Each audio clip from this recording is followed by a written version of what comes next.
This is CBC Nova Scotia News. Breaking point. Nova Scotia food banks demand provincial funding as record need overwhelms donations.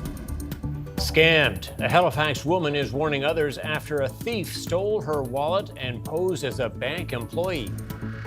And Grand Slam. Nova Scotia girls see a bright future as new Women's Pro Baseball League launches. Another beautiful summer day on Wednesday as the fog clears. Just an isolated chance for a shower. Your full forecast is coming up.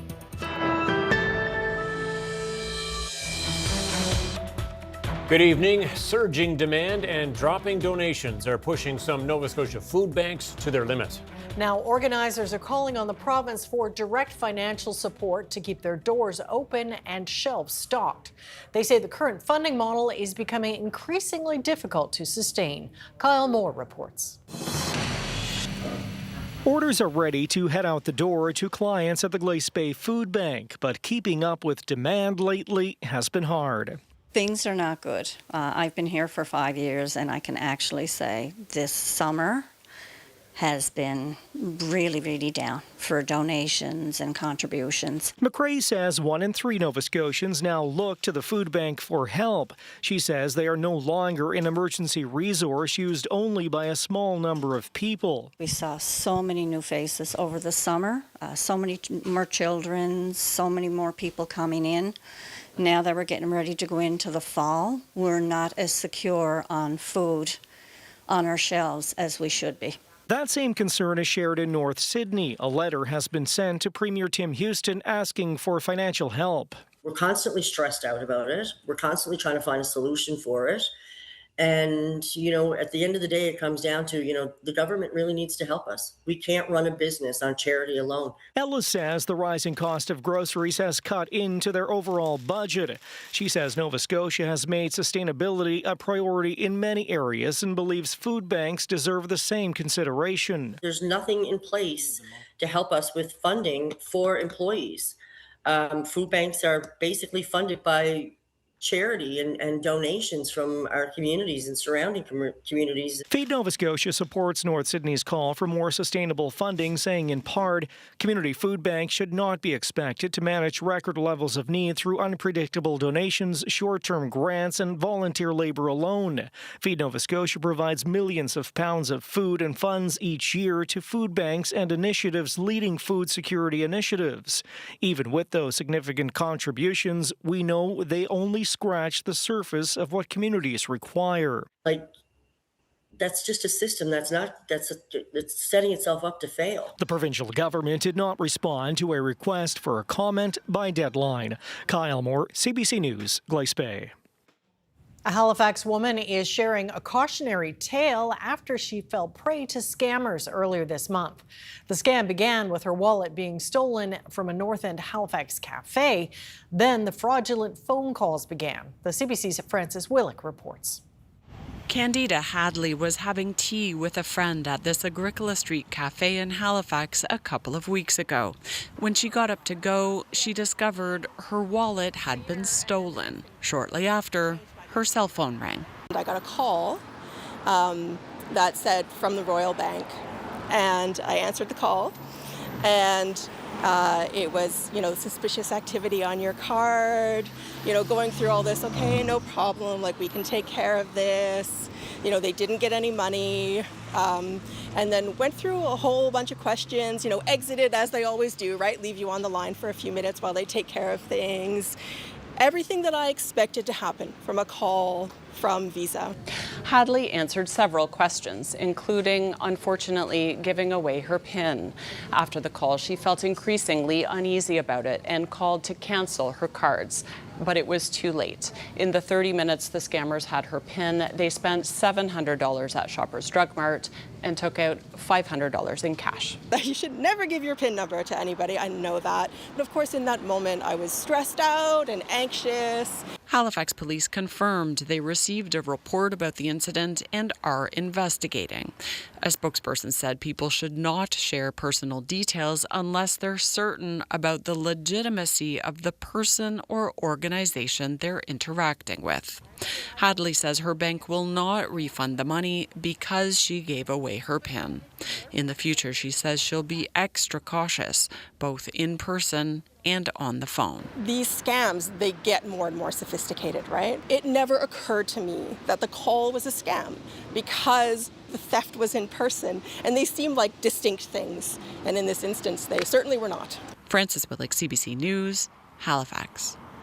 Canada has struck back at the United States, announcing retaliatory tariffs on billions of dollars on a wide range of American goods. It follows a breakdown last week of trade talks and Washington imposing new duties.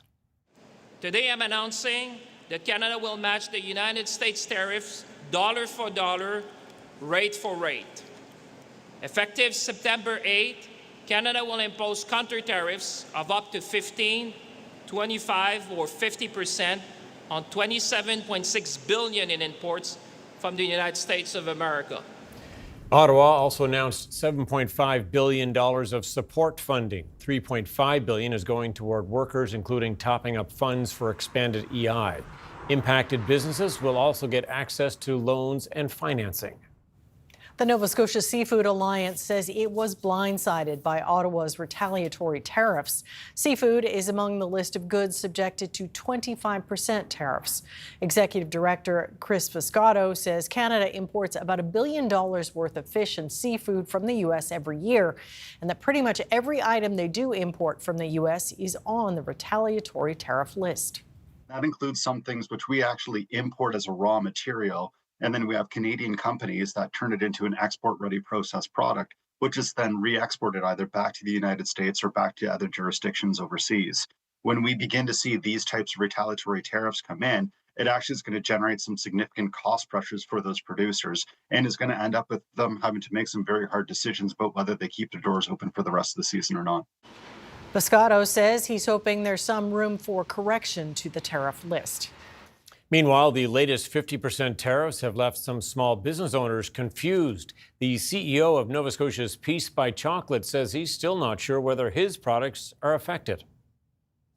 We have paused all shipping to the United States as a company. We have taken that decision because we certainly believe that you can't operate a business in uncertainty. Haddad says Peace by Chocolate has recently seen a resurgence of traffic to its website. The company has a collection of Canadian-themed chocolate products with names like Strong and Free and Elbows Up.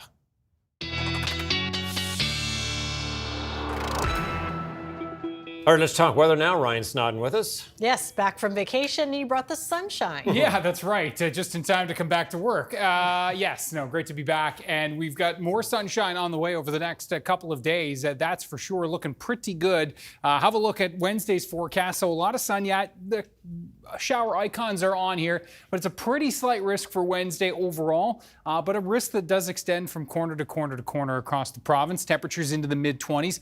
Thursday is looking really good. If you happen to have this day off, perhaps an extended lunch break, Thursday is looking like the pick of the work week. And as we look at the Muggy meter, tracking things out, yeah, it's going to be not too bad the next couple days. Note the spike on Friday. Why is that? Well, we've got some wet weather on the way. That will bring the mugginess in.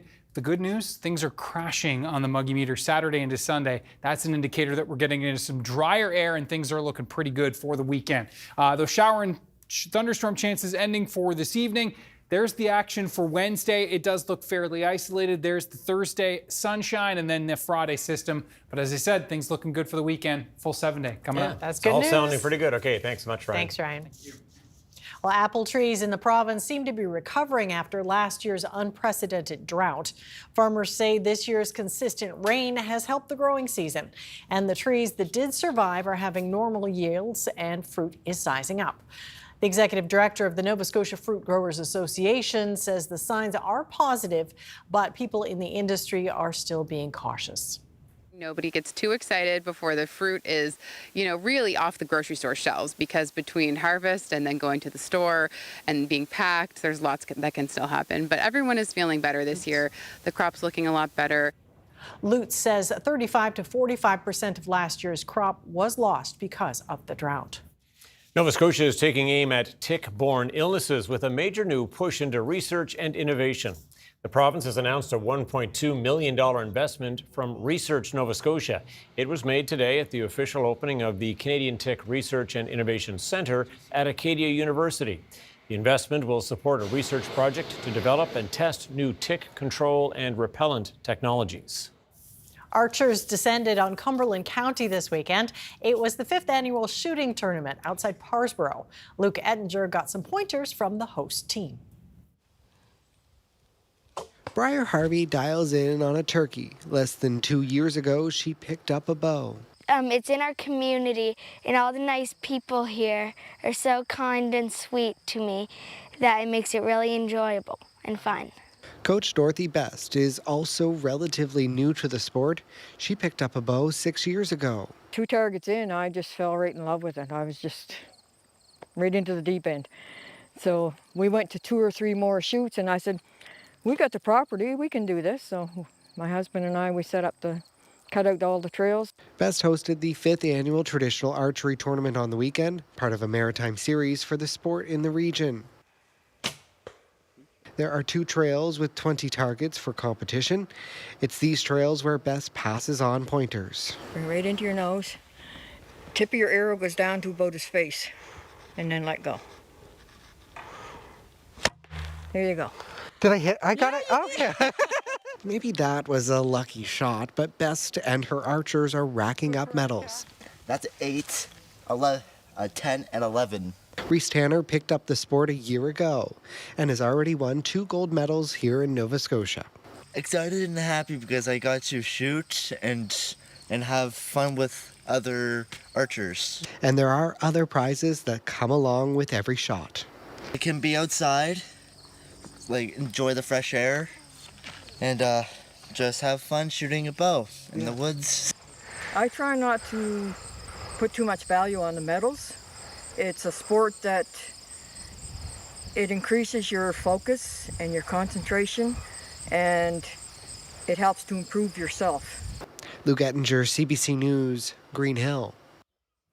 All right, well, for the first time in more than 70 years, women's professional baseball is back. The inaugural season of the new league is now underway in Illinois. And as Sabrina Fabian shows us, it's inspiring a whole new generation of athletes right here in Nova Scotia.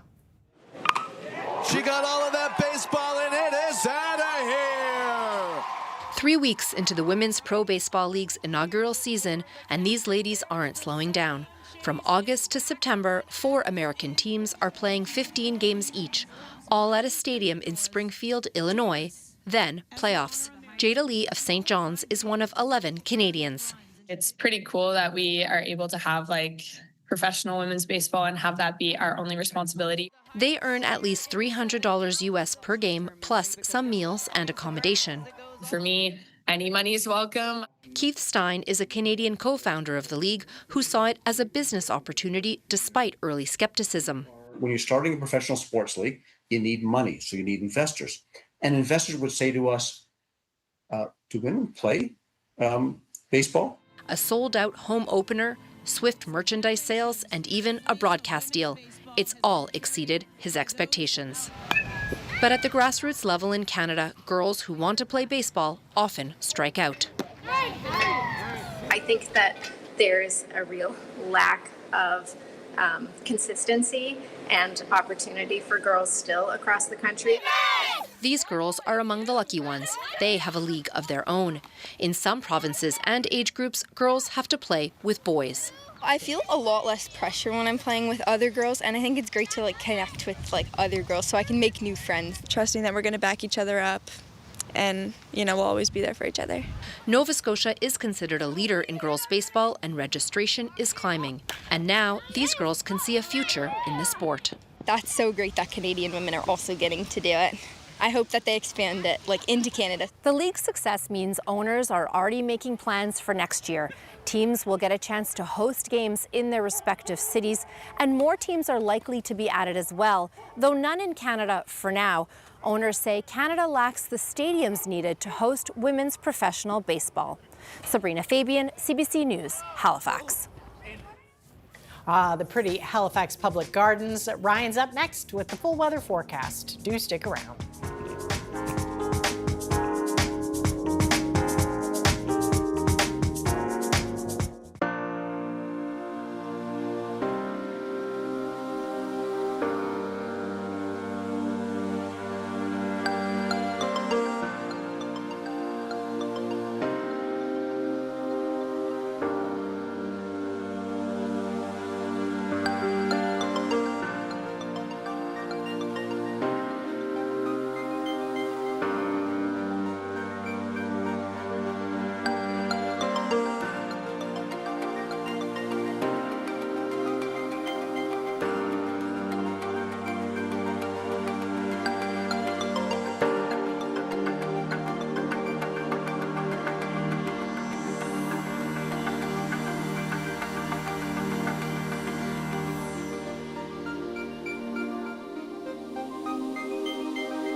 You know, it dawns on me, it's been a little while since we've all been working together, hasn't it? The summer vacation's been lovely. It's nice, and now the sun's out. And summer, I know, it's carrying on. Like, it's not over by any stretch of the imagination. That's a pretty good looking forecast we saw there earlier. Yeah, for sure. And it's looking good right into the weekend as well. The last weekend of August. Hard to believe. Yeah, we're here. That's so hard. I know. It is hard. It is hard. I love fall, but it's just hard to see summer kind of coming to an end, right? So too quick. Yeah, too quick. It's always too quick. Have a look at, first and foremost, our webcam. Well, first we'll show our high temperatures. I believe I've got a time lapse. Here we go. So fog patches were certainly thick across the eastern shore and into Cape Breton. This is Iona this morning. Can't see Iona. You cannot see Iona, no. And Cape Breton did take the longest to clear today. Now you can. Okay. but it turned into an absolutely beautiful afternoon across the island and into a beautiful evening as well, with lots of sunshine. And that's kind of picking up where we're going to jump off and into tomorrow, which is great. There's a live shot of Iona right now. We will see some fog patches rolling back in tonight across Cape Breton and a good portion of the island. There are those high temperatures across the province today.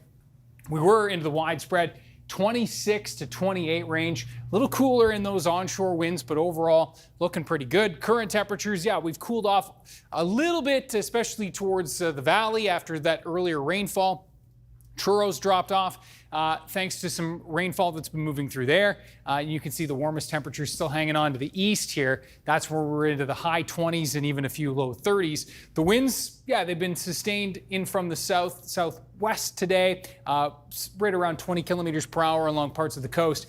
There is this line that we've been watching earlier from the valley with some rumbles of thunder through central areas and then up through Cobequid Bay, Truro, and now up into the Tatamagouche area and pushing up and across into Prince Edward Island. This likely will still clip you folks in New Glasgow as well by the looks of things, at least western areas of Pictou County into the mix already, as we can see, as this line will be tracking northeastward over the next few hours. Quiet as we move our way into tonight. We're going to back things out.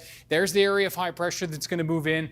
That'll calm things down as we move into, yes, Wednesday, more so Thursday, and then we've got some wet weather that's going to be approaching for Friday, increasing the clouds and bringing us some of that shower activity. Temperatures across North America, pretty seasonal for this time of year, maybe a bit cool in Iqaluit at 8 degrees, but overall not too bad across North America. And as we look at the forecast for tonight, that slight risk for a shower, rumble of thunder already coming to an end for the west. Slight risk continues here in the east for the next hour or two, as we will see here with the hour by hour things here quiet by the time we get to say 10, 11 p.m. And then some fog patches rolling inland and setting up shop for tomorrow morning. Early drivers, just a heads up that those fog patches will be in the mix. And then as we move our way into the afternoon, that low level cloud and fog moving out. Note as the sun comes out, the chance for some pop-up showers once more. The greatest risk does appear to be towards the northeast tomorrow, but can't rule out a risk back towards the south and west. And so, yes, we'll all run the risk at least of seeing those showers developing for tomorrow, and a very slight risk for a thunderstorm. Temperatures 22, 23 degrees for Inverness County with a westerly wind tomorrow, but will be more like 24 to 25 across the rest of the island. We'll be into the 26 range. Antigonish, Sherbrooke, by the way, humidex values tomorrow will be more like 27 to 31 in terms of what it feels like across the province. And you can see temperatures pretty comfy right back towards the west, and onshore wind keeping temperatures a bit cooler for you folks in the Tri-County area. Thursday looks beautiful. Lots of sunshine, just some cloud cover in the mix from time to time. Temperatures ranging between 23 and 26 again on Thursday. Humidex values, not too bad. Just adding a little bit of in terms of what it feels like. And there's the clouds that build in on Friday. Shower chances on the increase into the afternoon. And the greatest risk is going to be into Friday evening and the overnight as that next system starts to push in. That's why the muggy meter bumps up into the mighty muggy range as that moisture pushes in. That'll make it feel a little bit uncomfortable for sleeping Friday night. Note it crashing away Saturday and into Sunday. That's the sign that we've got some drier air working in Saturday and Sunday. Maybe a lingering chance for a shower for you folks in Cape Breton on Saturday morning. Looks like we're all back into the sunshine into Saturday afternoon, and what looks to be a pretty good weekend, as we said, for the last weekend of August. Yeah, wow. It does look like it's going to be impressive, doesn't it? Okay, thanks so much, Ryan. Thank you, Ryan.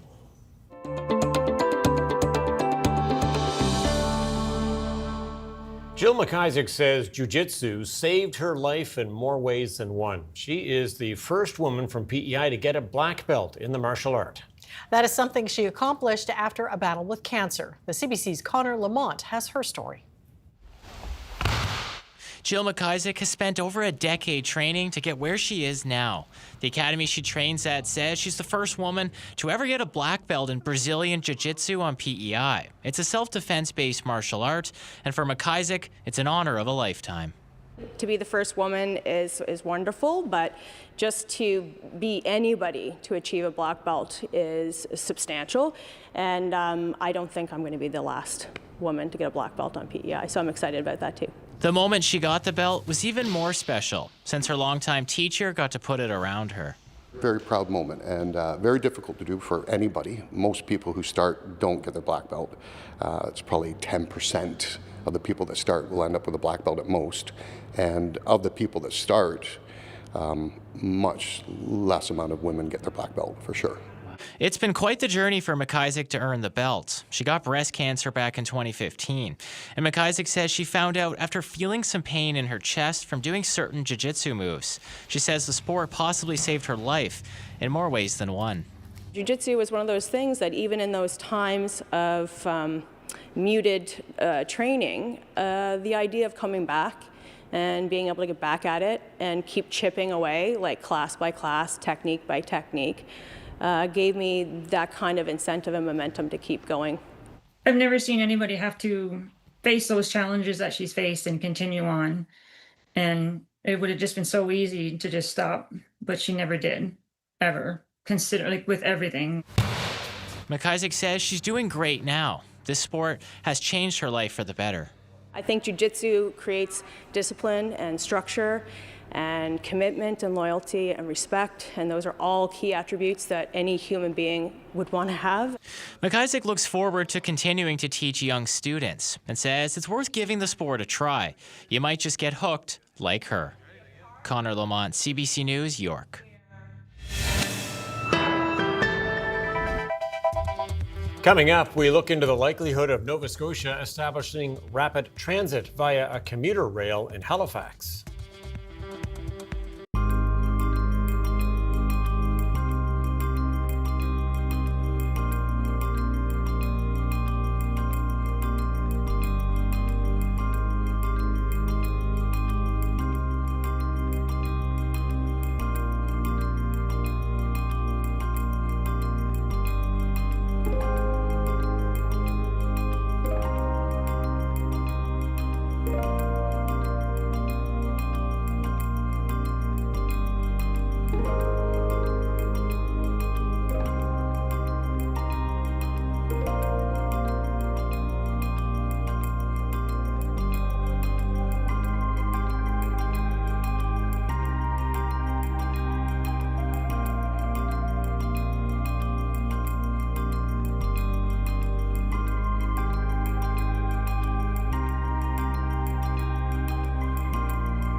Welcome back. Nova Scotia has toyed with the idea of commuter rail for decades. And last year's regional transport plan lists it as a potential goal, but to date, it's never materialized. The CBC's Linus Mulhern dug into why and if it's likely we could see it in the near future. Why can't people in Nova Scotia take a train to work? Well, we might be able to soon. Maybe. Seems like a nice option, right? Halifax's population has boomed in recent years, so it could ease traffic congestion. Other cities around the same size have made commuter rail work. Well, the province is about a third of the way through a feasibility study, looking at the possibility of commuter rail lines connecting Halifax to Windsor and Lance. But a feasibility study is no guarantee anything will come of it, especially because there have been lots of rail feasibility studies over the years. The most recent study, in 2015, found commuter rail in the HRM wouldn't make enough money to recoup its costs. And that's because, it said, there just weren't enough people who'd use it. But now, some experts are saying these studies miss the point. We don't need those studies. They've been done the world over. We don't need to do it again. What we need is a bold vision. And what I'm suggesting is that the key ingredient in the bold vision has to be public transit. Frank Palermo is a retired professor of planning from Dalhousie University and the president of Rail Connects NS, a public transit advocacy group. He says this is a case of if you build it, they will come. We have to start thinking about public transit, which might be light rail in the central part of the city, and then could be maybe fast trains that extend around Nova Scotia. We have to start thinking of it as basic infrastructure around which housing and communities and people's lives could be built. This view is supported by other experts, like Hassan Habib. He's the professor in charge of DAL's transportation lab. So transit-oriented development generally works because it offers a fixed entity. The businesses or developers, they see that it will not be moved away. So that's why, like when we have certain kind of this kind of permanent public transit technologies, it will spur concentrated growth. It's a model that other places in Canada are seeing success with.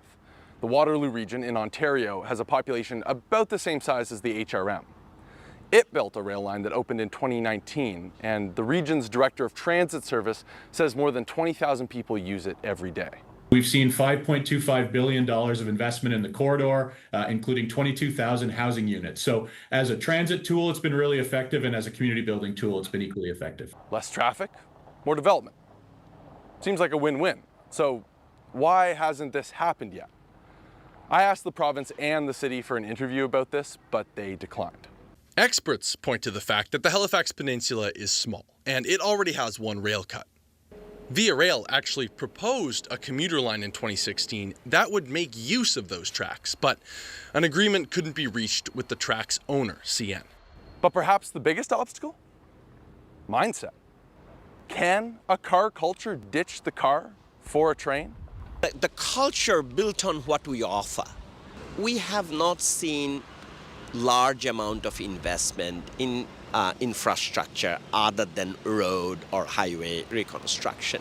So we need to offer like certain options to diversify that modal shift. We cannot expect without offering the public transit system to have that kind of transitions happening. The province released its regional transport plan last year, and it lists rail as a possible long-term project. It's more focused on bus and ferry rapid transit in the HRM, something the city has been planning since 2020. But that hasn't seen much funding. With a provincial deficit of $1.2 billion and competing interests, how fast rail will be funded remains to be seen. Linus Mulhern, CBC News, Halifax.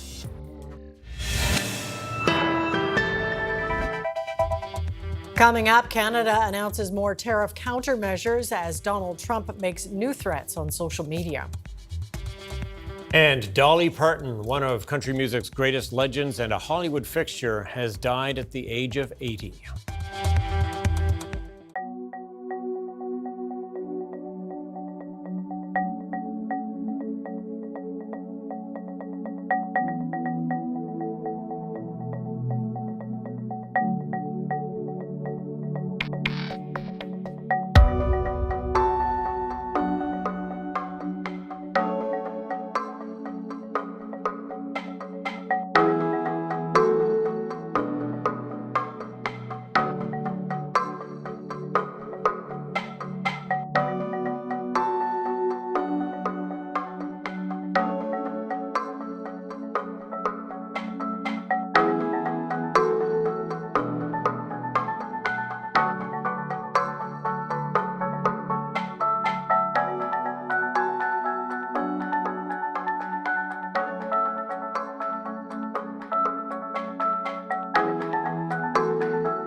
Welcome back. Canada has struck back at the United States with more than $27 billion in retaliatory tariffs following the collapse of trade talks between the two countries. As Ashley Burke explains, Ottawa is trying to inflict strategic pain.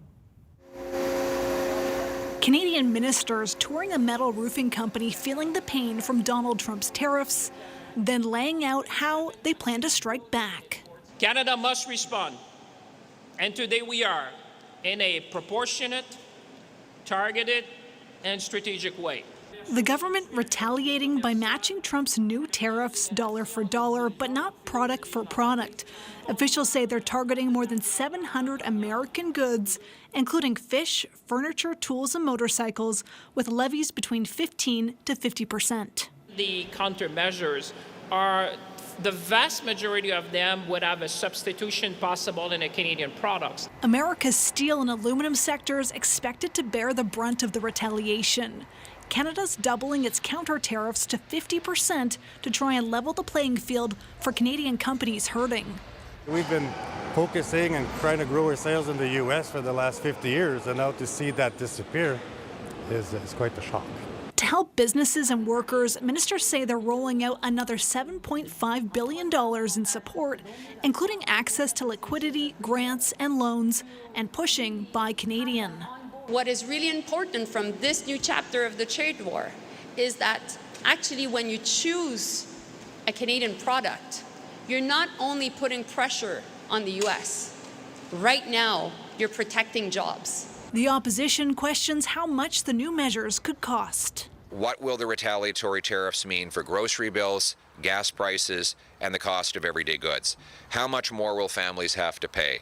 The government only says it's spending more money on support for Canadian businesses and workers impacted than it expects to raise from retaliatory tariffs. Those countermeasures set to kick in on September 8th. Ashley Burke, CBC News, Ottawa. Canada's decision to walk away from a trade deal has prompted the U.S. president to lash out. As Kate Fisher reports, he's now threatening to rename one of the Great Lakes. US President Trump has escalated his feud with Canada, taking to his social media platforms to suggest that Lake Ontario should be renamed Lake America, even posting a graphic of its name crossed out and replaced with America in gold letters. He said it was needed because we don't expect to be doing much business with Ontario any longer. He continued to ramp up the insults throughout the day, declaring Canada to be entitled and unreasonable, accusing it of ripping off the USA for decades, targeting US farmers and driving US companies out of business, saying that I deal with many countries and Canada is easily the most difficult and unreasonable. He also denied the White House had sought to interfere with French language use during trade negotiations, and he called the accusation a lie from a weak and ineffective Prime Minister, ending the post by saying that he loved French Canadians. His Agriculture Secretary defending President Trump and calling him the ultimate negotiator. The intent of the USMCA and other deals that went on was that our American dairy farmers would be treated as they deserve to be treated. And in fact, what has happened with the way that Canada is applying is sometimes a 200, 300% extra tariff on milk and dairy products going into Canada. But Democrats, unsurprisingly, disagree, arguing that it's more evidence of how President Trump is destabilizing the economy. We have a lot of crops and parts of the industry where, we do the harvest on one side, it gets processed on the other. And if you're adding a 50% tariff before you bring it back one way or the other, it just puts these goods in no negotiable place in the marketplace. We also depend on Canadians to come and visit our tourism areas. The lawmaker also made the point that many of the things that Donald Trump was demanding before the negotiations collapsed are things that the US would never stand for as a trading partner. Kate Fisher for CBC News, Washington.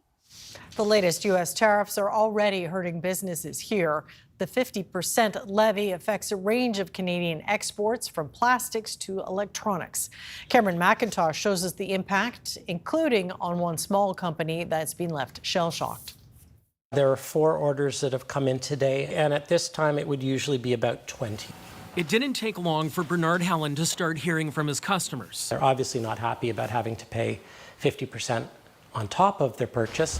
Many canceling orders for the 3D printed figurines he makes for model train enthusiasts. His business is small and niche, but supports his family and 8 employees. 85% of his customers are in the United States. Somehow we, the smallest, literally the smallest business in Canada, making miniatures, is somehow involved in a fight between 2 governments over auto parts. It is mind-bending for him to be lumped in with the U.S. government's 338 tariffs, targeting more than $28 billion in Canadian exports in industries like plastics, furniture, machinery, and electronics.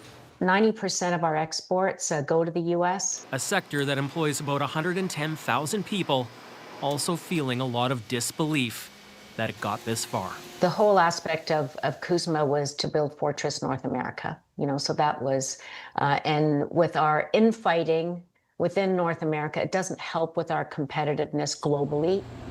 An example, AI. New data centers are in the works on both sides of the border. But the U.S. tariffs on electronics and Canada's potential response could raise costs. Do we want to be independent of American technological apparatus by building our own technologies? Tell me what you really think. It all has many companies not just reevaluating their businesses, but also looking for assistance. We're going to need some time, and we're going to need some support while we figure out this new reality. Of course, what most are hoping is that both sides get back to talking, back to working on a deal that can benefit businesses on both sides of the border, big and small. Cameron McIntosh, CBC News, Toronto. One of the world's most beloved entertainers has died. Singer and actor Dolly Parton was 80 years old. Her publicist says she died peacefully in Nashville. Actor Gabriel Salasa looks back at her life. She was the songbird with the sunny personality and sky-high hair, striking the right chords, writing legendary lyrics,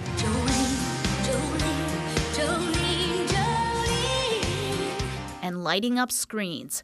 Dolly Parton did it all for decades with flair. It takes some effort to look like this.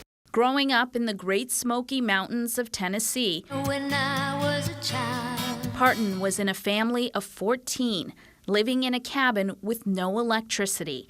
Music was a source of light. When people would come to our house, Mom would say, "Run and get your guitar." At 13, she performed at the Grand Ole Opry. After high school, she moved to Nashville, met and married her husband, Carl Dean, co-wrote top 10 hits, and landed on the top 40 music chart with this cheeky song. Just because I'm blonde, don't think I'm dumb, 'cause this dumb blonde ain't nobody's fool. Parton sang about tough topics like poverty and complicated love stories.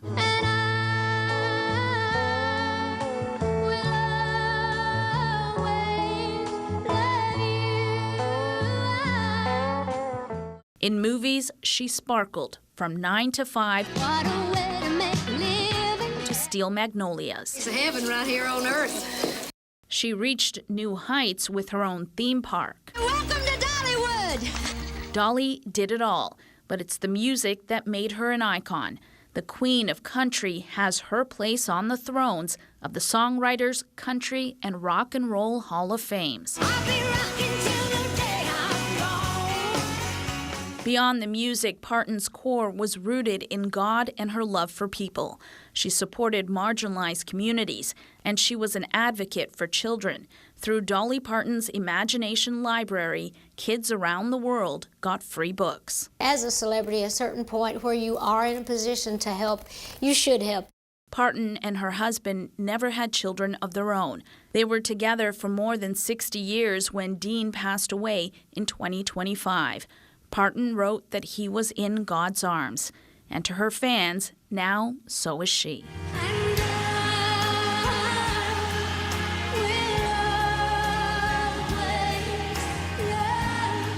Magda Gabriel-Salasa, CBC News, Toronto.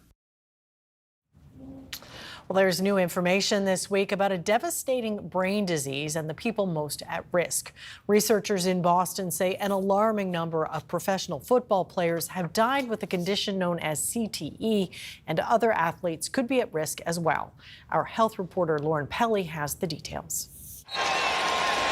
Every tackle takes a toll.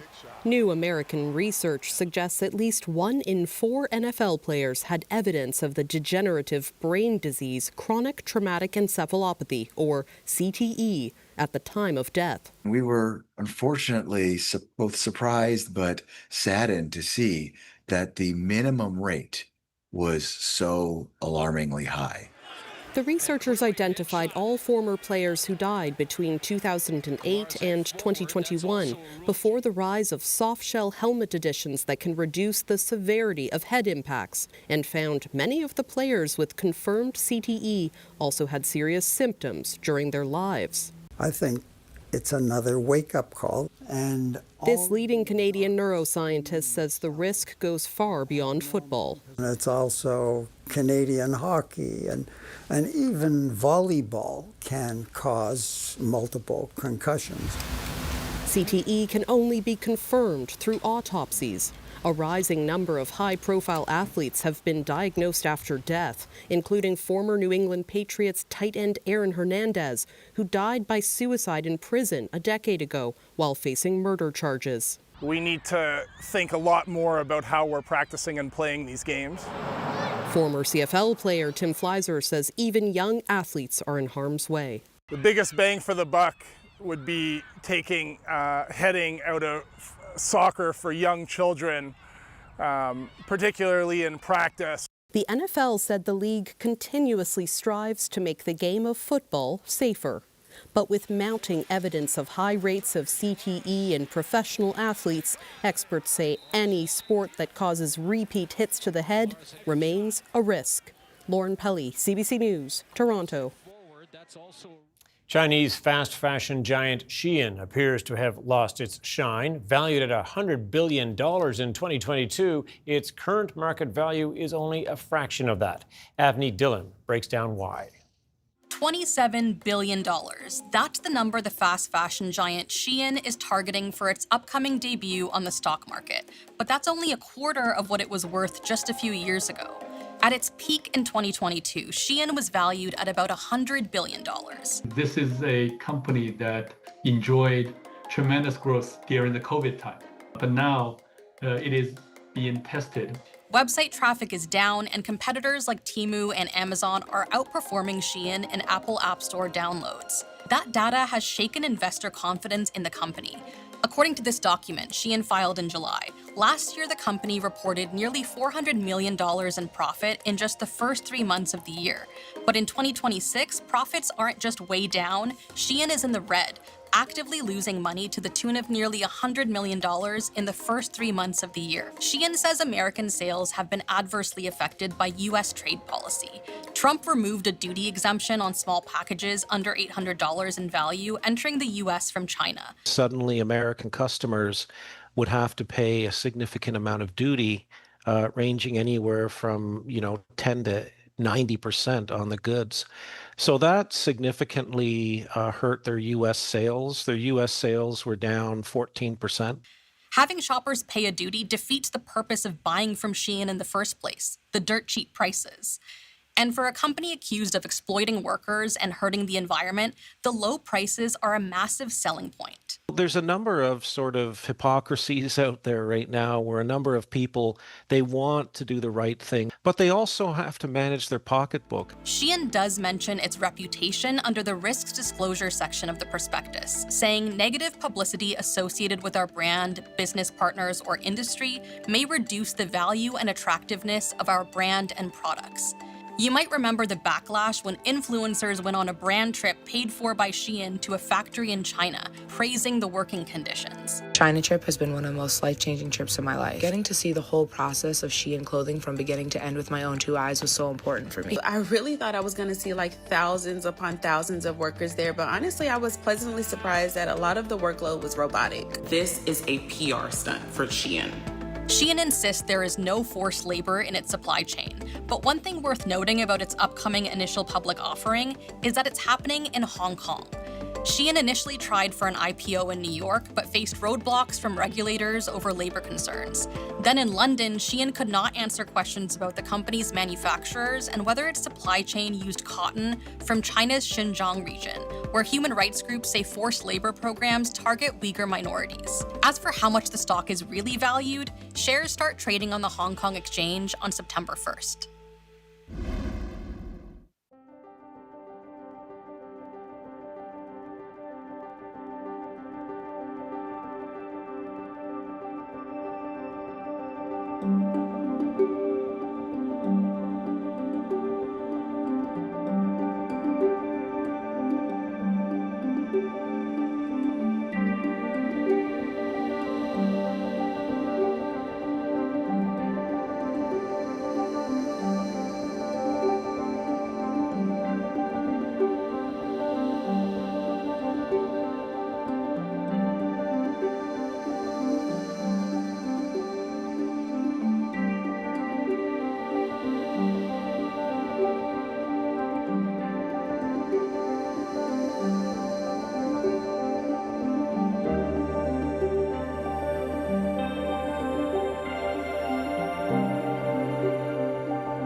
Okay, well, someone at this desk is curious about beach days.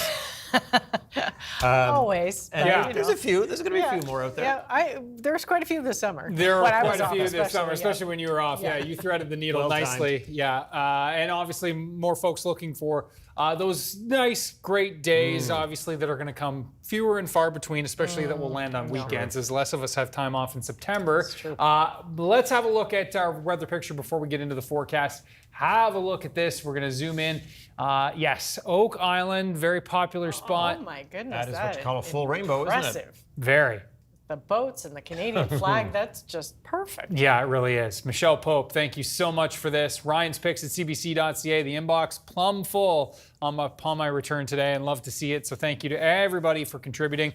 Have a look at the forecast for tomorrow with a chance for some showers, yes, developing into the afternoon and evening. It looks like the greatest risk will be Halifax County, even western areas or eastern areas of Lunenburg County, let's say, to Hants County, and then east of that line. Can't rule it out further west than that, but the greatest risk will be central and eastern areas. A quieter day for Thursday with temperatures back into the mid-20s. Humidex values not looking too bad for the next couple of days, as you can see, riding in a pretty pleasant range, notably noticeable more so for Wednesday and then less so for Thursday.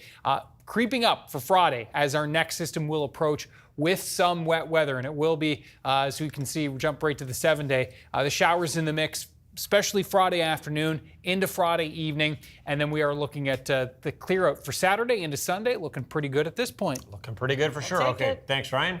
Well, the famous Tivoli Gardens in the heart of Copenhagen now has a new Japanese-themed neighborhood. Hikari, meaning light in Japanese, is a 2,000 square meter area within the amusement park.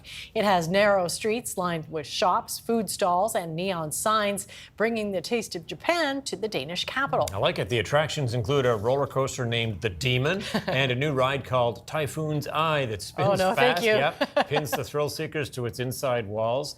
Hikari says it has been rather constructed around a Japanese tower that's been part of the park since 1900. Much of the building material, including several tons of traditional roof tiles, were imported from Japan. Looks pretty real, doesn't it? Yeah, it does. That's it for us tonight. Thanks for watching. We'll see you next time. Good night. Good night.